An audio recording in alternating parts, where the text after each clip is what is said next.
Hi, everyone. Andrea, that was a beautiful video, and we got to make that video go viral. That was fantastic. So thank you, Margot, for the introduction. And yes, I'm from the Society for Industrial and Applied Mathematics, and I'm hoping all of you, if you're not already members of SIAM, will join SIAM. SIAM is an organization. We do conferences, we do networking, we're a community, professional development, research, journals. Tammy talked about the SIAM Journal of Mathematics of Data Science. Folks, we want you to be members of our community. So I'm so happy today we have 4 wonderful panelists. You've already met Tammy Kolda, and Tammy is a mathematical consultant, and her company is MathSci.ai. You've already met this morning our first plenary speaker, Cecilia Aragon, who's the professor of human-centered design and engineering at the University of Washington. It's good to see you again. And then we have Maggie Wang, robotics software engineer at Skydio. Okay, and we'll hear more from Maggie as we go along. And then finally, we have Sharon Hutchins, who's the VP and Chief of Operations in the AI+Data organization of Intuit. So thank you so much for, I'm really excited. And hopefully I won't take up all of our time and we'll have time for questions. But I'm also hoping in our discussion we answer every possible question you could ever have. So I want to start by finding out what you all do when you're not here with us at WiDS, okay? We only get to come here once a year, but what do you do in your regular life, Sharon? What's your day job like? And what's your path to your current position? Okay, let me first say, my heart goes out to the people in Ukraine. Mm-hmm. I have to get that off my chest and remind everyone that there are over 80 million refugees around the world. But when I'm not sitting here, mm-hmm. I am, as you mentioned, the Vice President and Chief Operations Officer for the AI+Data organization at Intuit. I have a lot of pride for Intuit, and I love how we are using AI to further our mission of powering prosperity around the world mm-hmm. for 100 million customers using TurboTax, QuickBooks, Mint, Credit Karma, and MailChimp. My journey to AI and data has been very unique. Right. I've worked for Intuit for over 20 years, mm-hmm. and I actually started on the business side of the house. I supported our small business products. From there, I moved to our IT organization, where I led data security and data privacy initiatives, dabbled in M&A, and so I bring a different perspective to IT, deep business knowledge, and a background in mathematics. My path, as I just mentioned, wasn't a ladder. It was sort of a net mm-hmm. With side-to-side movements, diagonal, and it's probably not different from most professionals. Most professionals move in a non-linear path. The real key is really just figuring out, and you heard it this morning, figuring out what you're passionate about, the things that you love, and it is equally important to figure out the things that you don't love. So at 17, yes, I worked at a chicken shack, making chicken sandwiches, and no offense if you work in a chicken shack.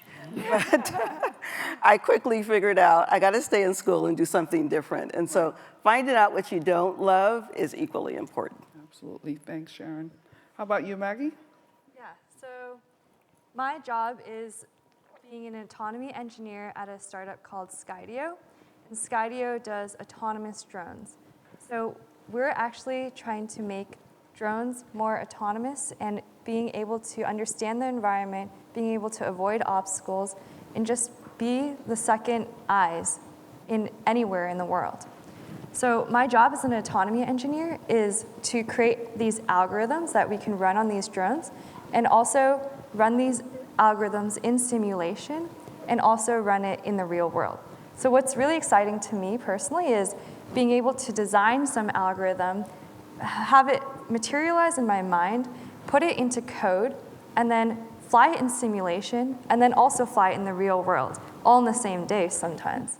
So it's really exciting to me to see the drones move in the real world, and I think that's what brings me a lot of fulfillment, and being able to see my creations come to life almost.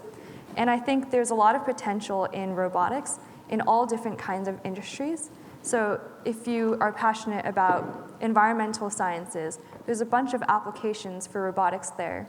If you're passionate about climate change or any search and rescue mission, you can use robotics in these types of situations where it's difficult for humans to be in. So I think robotics can sometimes be a niche field, but if you actually think about it, it's actually super applicable in all different areas. And I think that's what really drew me to robotics, the interdisciplinary nature of it. And actually, I think what I'm most passionate about is combining the arts and humanities with engineering. And I think robotics is one way to do that, because at a deep level, it's almost very philosophical. It's about understanding how humans think and perceive and move in the real world. And I think these are some questions that roboticists think about on a daily basis, is how do we have human level intelligence, or even better than human intelligence, and put it into these robots? And I think it's just an amazing field to be in, and I'm super happy to be here and talk about my path towards robotics and why I'm so passionate about it. Thank you. And then we heard a little bit about your path this morning and what you do, Cecilia. So I just wanted to jump over a little bit, jump the line to Tammy and say, Tammy, what are you up to when you're not here? Yeah, so what's my day job? So I say 9 months ago, I made a big switch. I spent over 2 decades working at Sandia National Lab, which is a Department of Energy laboratory, which works on a range of science problems. And I did data science there, but I wanted to do even more data science. But I'd say my typical day is like proving theorems and having meetings with other mathematicians. And you think, well, I'm doing this independent consulting. What does that look like? They do not come to me and say, Tammy, we wish you would help us with the method of moments, the Gaussian mixture model. I don't get those calls. I get a call that says, we have a pile of data, and we kind of want to do stuff with it. Can you, we were thinking about doing this. What do you think? And so that's sort of what the consulting work is more like that. But this is actually very inspiring to me, because I really, even though I'm a mathematician and I sort of enjoy proving theorems and writing algorithms and implementing stuff, I'm inspired completely 100% by challenges that people have in working with real data. And so this is sort of my way to keep my hands still in that. So this is the things I do. I work with people to try to figure out what to do with their data. And then now and then they have a problem that's really interesting, and I get to go off and do some fun mathematical research. And then I come back like 5 years later with a solution. So I'm also interested in hearing, what is this profession of data scientist, right? And how has it evolved in the last 5 years, or even, I'd say 10 years? Yeah, what do you think, Cecilia? So I've actually been in this profession for a lot longer than 10 years, but it wasn't called a data scientist then. And actually, I've heard a lot of people saying, I just want to take a little aside. I've heard a lot of people saying, well, you have to find out what you're passionate about and then do that. But the problem is, what you're passionate about may be shaped by a professor or a teacher you had that really inspired you, or a mentor. Or contrary-wise, you might have loved math, but then you had a math teacher who really was kind of harsh on you and made you think you weren't very good. So be cautious. Is your passion truly for the subject, or has it been shaped by the world around you? And what I would say, that I have seen the profession of data scientist change because it has broadened tremendously. So when I started out, I was one of the few people I knew working with very large amounts of data and doing machine learning and neural networks back in the 80s. And it was, what's kind of interesting is that it's just become a lot more popular now, but a lot of the work is still the same. I mean, I have a company came to us in the 80s with a bunch of data, and they wanted to make sense out of it. They wanted to process it. They wanted to get rid of paper. And we sat down and came up with algorithms and proved some theorems and then solved their problem and then actually implemented it in the hardware and built the tools to do it. And to a certain extent, that's really what's going on now, except the tools, I think, are better and wider, and the range of data that is in the world has just become so much greater. So it's really everywhere now. It used to be kind of specialized to have very large data sets, and now everybody has it. Yeah. So Tammy, could you chime in on that evolution from your perspective as well? Yeah, I think I, witnessed a lot of the same stuff as Cecilia. I kind of classify it like this. That before the 1990s, there really wasn't internet, okay? So 1990s was just the beginning of the internet. And so that was a big thing. Then we started to see data collection. And I feel like the 2000s was wrangling of data and learning how do you store it. There's a lot of innovations in database and storage type technology. It changed everything. And even in those years, I remember going to a panel where I spoke about big data. And I said, okay, here's big data. I have this box of hard drives that someone mailed to me. Okay, we really did this. We had to buy the data, and it came in a FedEx box, and there's a bunch of hard drives we had to hook up because you really couldn't download data. Now, that's nothing. I could probably download it, and I probably have the storage in my house to hold all that data.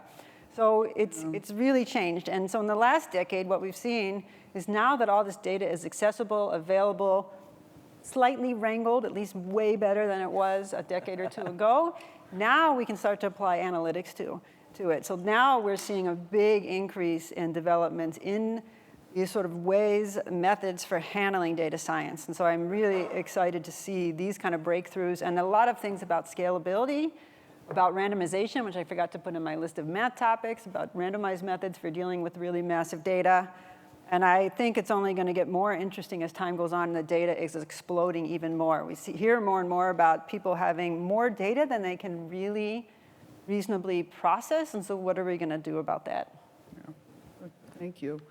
And I don't want to spend too much time on this, but I had this on my list of questions, and I think I heard someone ask about this earlier. But can anyone speak to like the different flavors of data science? And maybe there are some flavors that are missing from your company and the work that you see around you. And also maybe, I know the answer to this, but also not just what the different flavors are and what's missing, but also who is missing from data sciences.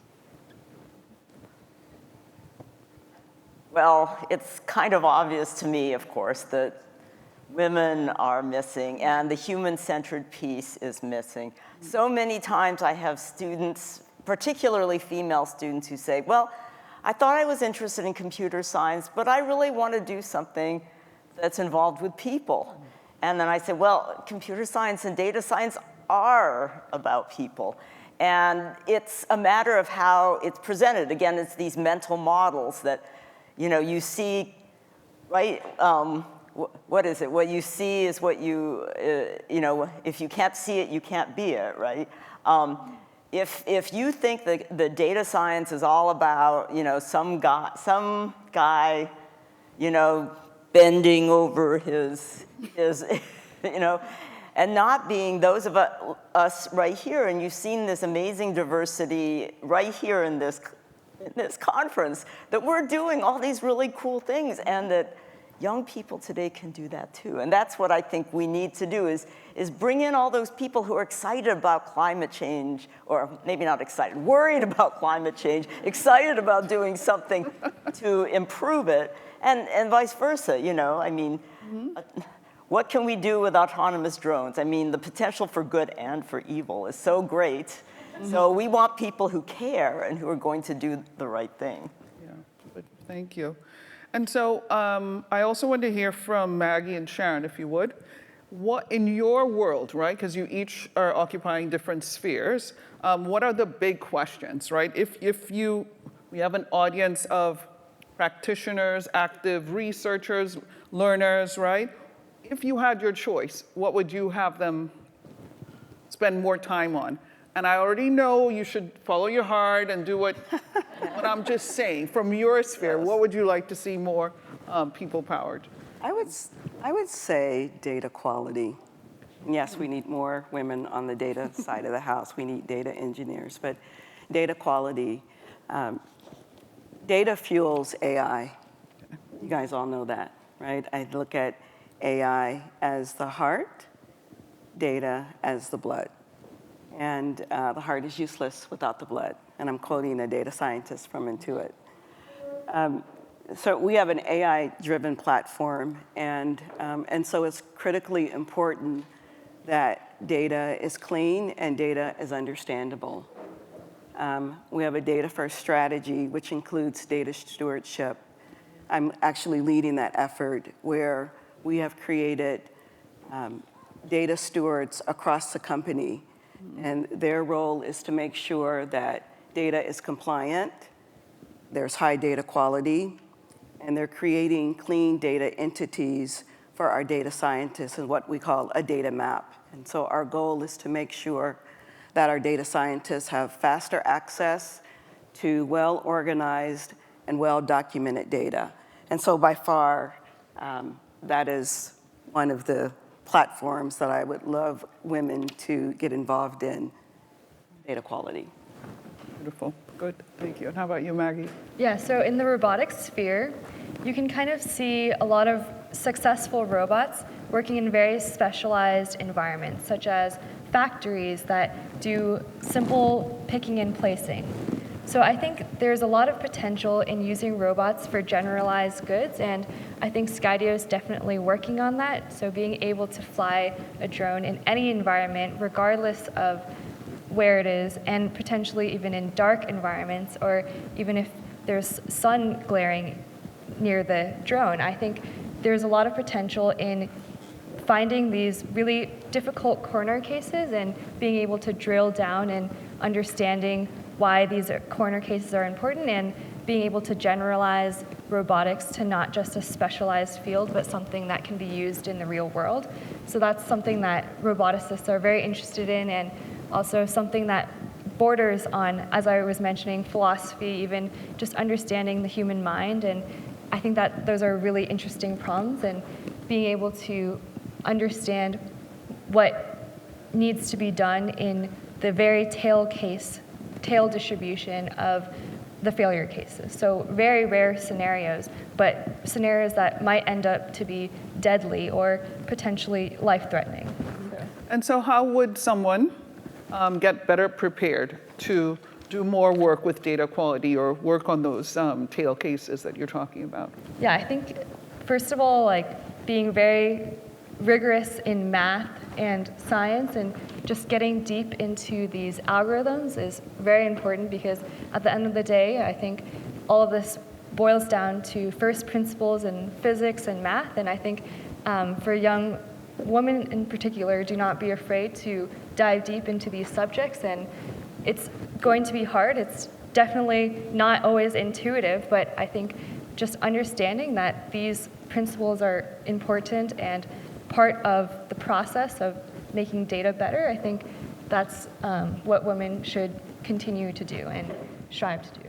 So what I get from this is all women should be mathematicians. Yes! I'm a mathematician, by the way, so I'm running away with your comment there. If it's hard to do, that means you should do it. Yes, exactly. And how about you, Sharon, with regards to getting well prepared to do data quality? Are there specific things that people should get trained up more on? I think data engineering, just just data in general. But that's the start. Very good. Good. Yeah. So as we heard this morning, and everybody knows, tomorrow is International Women's Day. right, International Women's Day. And so I was wondering if there's anybody on the panel, if there's anything that you're doing at your job in particular to mark Women's History Month, International Women's Day, or even more broadly than that. Are there specific initiatives that you're involved in to help women thrive and be successful in your workplace? I would say that, yes, we're doing quite a bit at Intuit. And in honor of National Women's Day, I would like to see everyone push harder in moving from representation of women to power and influence. Intuit is partnering with the National Center for Women and Information Technology on a study that examines power, influence, and the myth of meritocracy within technology teams. Ultimately, this work will result in a power tilt assessment tool that companies can use to determine how influence operates on a specific team. And in addition to that, it will help companies determine patterns of favoritism or who might be disadvantaged on a specific team. And so I'm excited about the possibilities, but I think it's time to move beyond the numbers to power and influence. So I hear math. I'm just kidding. I hear power and influence. Can we hear power and influence? Yes. Great. Excellent. Good. So we're going to be able to wrap up. So I hope people are making notes with questions. I should have told you earlier. We should have some time for questions. But what are some of the big lessons you've each learned from your own career journey? And especially lessons that would have been helpful if you had learned them even earlier. Looking at me? Sure, anyone can jump in. I'll jump in. So I had a few different ones, so I'll give you some of the best advice. One advice I did get early was networking, the power of networking. And it's not just going up and introducing yourself at a conference. It's really following up and getting to know a person and establishing a relationship. And the reason that this is important, which I learned much later, luckily I had done it, is you need to have sponsors in your career. And so sponsors are more than mentors. They're people that open doors for you and help get you kind of have opportunities that you didn't even know were there. Sponsorship is really important. As you rise up, you see how people are missing opportunities because they don't have someone putting their name forward. And so part of this, what you can do about this is to network and get to know a lot of people who can become your sponsors. I also echo what Cecilia just said. If it's not hard or if you're not failing now and then, not every day, you don't want to be failing every day. But if you are not occasionally failing, then you might not be pushing yourself hard enough and high enough. So don't be afraid to fail now and then. I also say that you have to be the one who goes out and is sort of doing the advertisements for your work. You have to do a little bit of your own self-promotion. You can have the most brilliant, theorem. I'm gonna lean into the math. And it could be world-changing, but if you don't go and tell people about that theorem, it's really not going to change the world. You're going to wait for someone else to sort of tell people about it. This doesn't work super well. So you got to get out there and communicate your work, and this happens whether you're in business or not. And I learned this by watching people who I didn't think were doing that much, but seemed to be really successful. And they would just walk around, and they'd go to each office, and they would tell them, each person, how great they were. You don't necessarily tell about yourself, but you tell about the work you're doing, and you kind of talk to people. And they actually need to know about it, because they can actually, I know you've done work that other people can use, and it's actually going to help them. So you can help them to learn about the work that you've done. And then the last thing, which is something that I learned at Anita Borg conference from Anita Borg, was that it's a Grace Hopper conference, and Anita Borg was the speaker. And she told us, and this was shocking to me at the time, I was like pretty young, that the forward progress of women is not inevitable. And this blew my mind because I had always been taught that the forward progress of women was just a matter of time. And I heard this over and over again, and then she told me it wasn't, and then she was right. And so I just want to remind you that it's not just a matter of time. We have to keep working. The WiDS conference is a great way to do this, but don't take it for granted. Keep working. It's really hard work. I know we can do it, and you all are going to be a big part of making that happen. So that's all my advice summed up. Well, it's not all of it, but it's all I'm going to say right now. Probably all great advice. Thank you. I'm listening. Maybe the most important piece of advice I have for you is when you're deciding what to work in, don't just do what everybody else is doing right now that seems interesting. Think about what feels important to you but is not getting as much attention. that is likely what will be the hot topic in 5 to 10 years, because I think it was maybe 15 years ago, I was working on these very large data sets, and I said, you know what?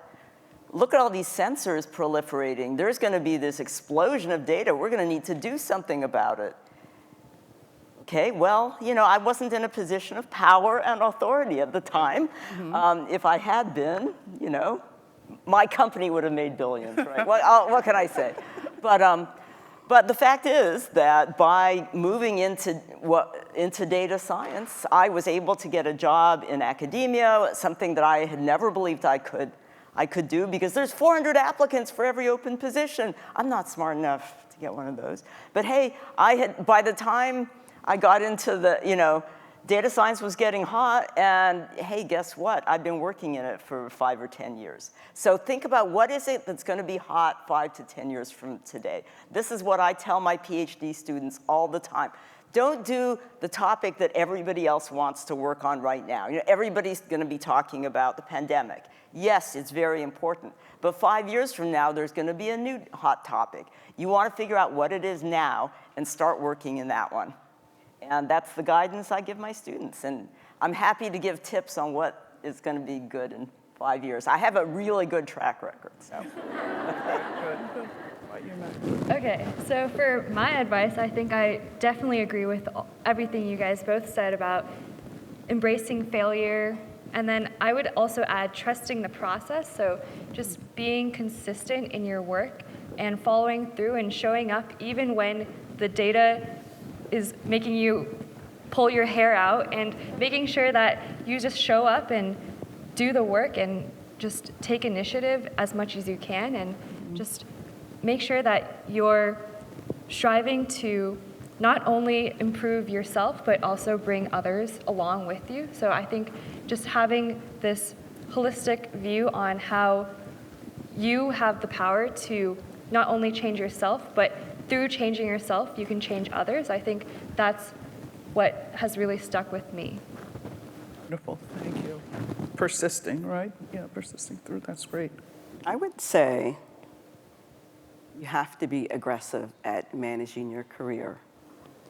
And I thought for a long time that if you did really good work, you would get noticed. Someone would tap you on your shoulder and propel your career. Nope. Doesn't happen that way. Okay. I've learned that nobody cares more about your career than you do. Don't look to your manager to manage your career, because they're busy managing their own career. So you've got to be in the driver's seat in partnership with your manager, but you've got to manage your career. Raise your hand, do what all of these lovely ladies said, take the hard stuff, the jobs that no one wants, and you know, just make sure you're in the driver's seat. Beautiful, wonderful. Thank you. I'd like to give you a round of applause. We're not done, but still. Thank you for that great advice. This is wonderful. You see me vigorously taking notes. So where are our microphones? We're going to Oprah ourselves today. So questions? Okay, I see a question over there. Hello, my name is Anna, and I'm currently in industry in product analytics for an ISP. And I actually have a background in humanities, so this is mainly for Maggie, but really anyone that's interested. So you mentioned, I think other speakers mentioned today too, how influential the introduction of humanities disciplines and critical thinking and the humanities discipline can be to data science. And so I'm wondering, from all your perspectives, like how did you integrate that into your career? Was it through your studies? Was it through just practical application? Was it, you know, reading as an adult? I'm really interested to know what you think the best way to achieve that and integrate that is, especially if you spent so much time already in the technical industry. Yeah, thanks for the question. I think when I was in college, I went through many different existential crises because I was going through wondering whether technology was truly the best way to progress society, because, you know, growing up in Silicon Valley, I had always had this idealized version of how technology can help the world. And I think as I grew older, I realized that there's just so much potential for technology to do harm, and perhaps the best way to even progress society is through politics, through humanities, through art, and understanding society or sociology. So I think as I was going through these existential crises, I watched a lot of TED Talks that actually helped spur my inspiration more for STEM topics. And I think just seeing these TED Talks about all of these different technology uses, and just seeing that, for instance, in my field that I was passionate about, robotics could be used in so many different areas that I was truly passionate in, made me realize that my understanding of how humanities could potentially help the world, I think, allowed me to see that technology can also bring great good to the world by understanding that technology is a force for good. It's not necessarily by default the force for good. I think we have to all make the effort to try to use technology as a benefit to society. So it's not like a default, it's something that we need to work very hard towards, and conferences like these is just one way to do this. And I think by understanding humanities, we can best understand how to use technology as we move forward. Do we have a question from this section? Can I see someone here? Okay, you have someone over there? Sure. Thank you. Hi, my name is Jessica Lee. I work in technology consulting in data and analytics, and I just want to thank all the panelists for, not only having fantastic careers, but also taking the time to inspire us. I'm a really proud leader for our National Women in Technology group, so just love to be around this energy. My question is specifically for Sharon, though I would love to hear from the other panelists as well. I myself am a Berkeley Haas grad and also had the statistics and math background. And I started off thinking, I'm gonna be a data scientist, I'm gonna do all these cool models and cool insights. And the more I got involved with my clients, a lot of Fortune 500s, it all became a data exercise. And more as I went deeper into the business world, it was a lot of data quality, data cleanliness. I'm sure everyone's professor has said garbage in, garbage out before to them. So my question is, there's theme of so much data work to support data science and modeling. How do you translate that implicit value that I think makes a lot of sense to people in the field, to your other business leaders who might come from, a more traditional finance, back office, executive viewpoint, and keep them kind of abreast of the trends in this field to realize the business value from their data? Yeah, that's a really good question, which is why I made the comment earlier, we need more women, we need more people focused on data. It is one of our number one concerns. And I think, as I mentioned, we've got a data-first strategy at Intuit. We're building an AI-driven platform to support our smart products. And I think it's just the realization when you make AI your company priority and your biggest strategy, you can't help but make data your biggest focus and strategy. And actually, you probably heard in my introduction that I'm the VP of Data and AI, because we've merged the two organizations together. You can't do AI without data. And so we're now one organization for the company. But I think just, you gotta just stay with it. I think companies are finally getting it. I see more and more companies have a data-first strategy. They've got more investments in data curation and in data quality, data privacy. And so, I don't know, maybe I can talk to you. It's hard to see out there. At the break, some of our approaches at Intuit to, just to move up the agenda. The other thing is, I think, data and AI is not just about the technology. I think that the ability to collaborate across the business, because you can't go to a business product leader talking mathematics. Right. You've got to make sure that you can make that business connection and talk customer back. And so that's part of my role as the operations leader. I try to translate what we do in data science and AI from a business and customer perspective, because you've got to make those connections within your business.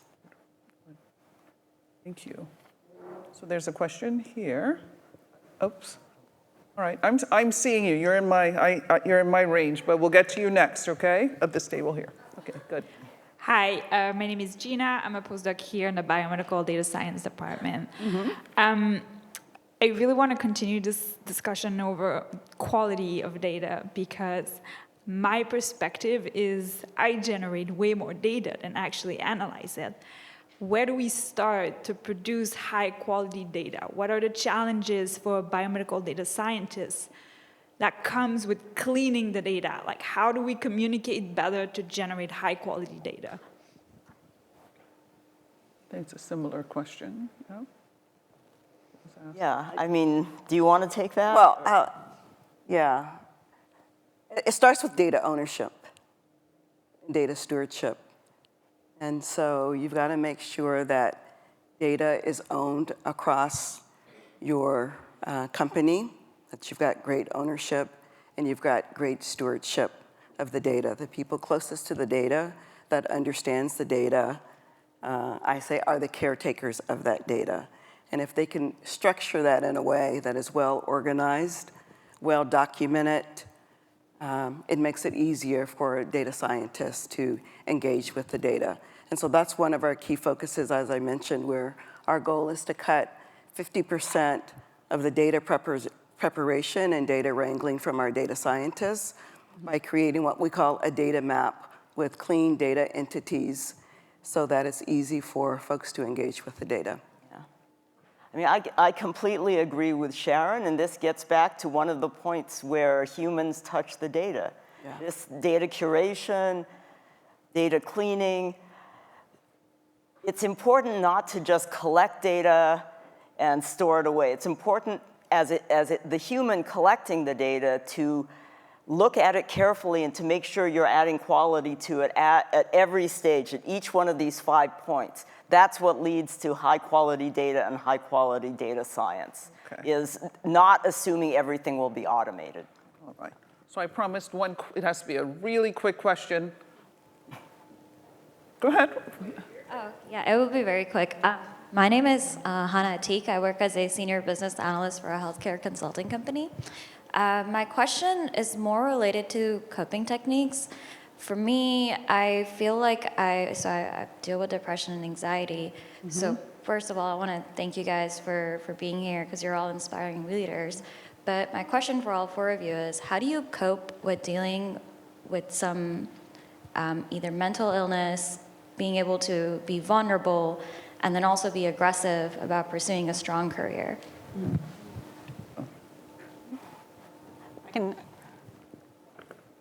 Will I comment? Sure. Go for it. Yeah, so I was diagnosed with panic attacks at one point in my career, and I didn't even know what they were. And so that was really interesting to deal with. And you have to be very proactive in working with your medical team to figure out what's going on. Like, tell them that you're having these symptoms was a good start. And then, but you're always going to feel uncomfortable. The anxiety attacks, I'm surprised I didn't have them before. And so a part of it, one thing I always ask myself is I have sort of this role model, it doesn't matter who it is, but I always say, what would my role model do? And so I had a particular role model who was sort of senior to me in my field. And honestly, I bluffed my way through so much on that. And so I just pretend I'm a different person sometimes. And it gets me a long way. Okay, beautiful. So let's thank our panelists again. Thank you so much. Thank you.